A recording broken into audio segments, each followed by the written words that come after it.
mean, there was a writer who talked about scientism. Yes. Can you comment on the dangers, perhaps? Yes, I would be glad to comment on this because I believe that this is rife in our culture. Scientism is a theory of knowledge.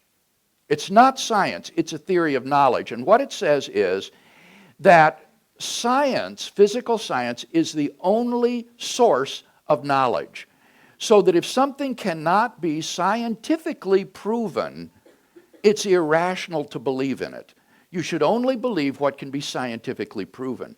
Now, this is the philosophy that I spoke of that dominated the 1930s and the 40s and that has now collapsed among philosophers who know better. Why?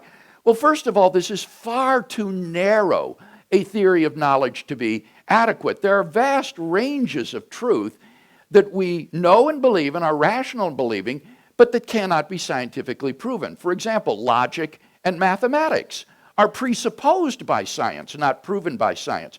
Truths of ethics, like what is good or evil, cannot be scientifically established.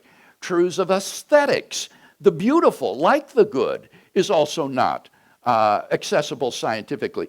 Metaphysical truths, like the existence of the external world or the reality of the past, cannot be scientifically proven. These are metaphysical assumptions. Finally, even science itself, ironically, science is permeated by unprovable assumptions, so that if you only believe what could be scientifically proven, you would destroy science. Just one example. In the special theory of relativity, it is assumed that the one-way velocity of light in space from point A to point B is constant. But we can't prove that. All we can measure is the round-trip velocity of light from A to B and back to A again. It could go out at one rate and come back at another. We just have to presuppose or assume that the one-way velocity is constant, but it can't be scientifically proven. So this theory of knowledge is far too narrow to be adequate. But the really crushing criticism, Andrew, was the realization that this theory is self-refuting. Just ask yourself, is the statement, you should only believe what can be scientifically proven, is that statement scientifically provable? Well, no. It's just an arbitrary definition, and it's not even a very good one. So that if you only believed what can be scientifically proven, you should never believe that you should only believe what can be scientifically proven. It's self-refuting. And that's why among philosophers, this theory of knowledge is virtually, universally abandoned.